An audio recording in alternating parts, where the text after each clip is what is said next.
অৰুণোদয়ৰ টকা লাভ নকৰাসকলৰ ভাল খবৰ।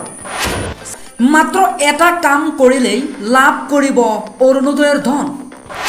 অৰুণোদয় আঁচনিক লৈ হিমন্ত বিশ্ব শৰ্মাই কৰিছে এক ডাঙৰ ঘোষণা। অৰুণোদয় আঁচনিৰ তালিকাত আপোনাৰ নাম নাই নেকি?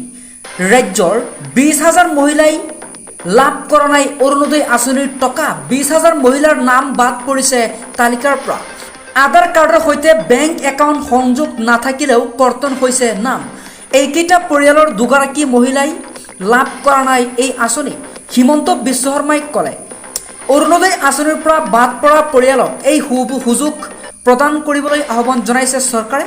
চৰকাৰখনক অলপ লাগিলেই এই আঁচনিৰ পৰা বাদ পৰা পৰিয়ালক এই আঁচনি প্ৰদান কৰা হ'ব। হিমন্ত বিশ্ব শৰ্মাই এটা ডাঙৰ মন্তব্য কৰিছে। যিসকল মহিলাই লাভ কৰা নাই অৰুণোদয় আঁচনিৰ ধন, তেওঁলোকে পুনৰ আঁচনিৰ ধন লাভ কৰিব। চৰকাৰৰ অলপ হ'লেই এই আঁচনিৰ পৰা বাদ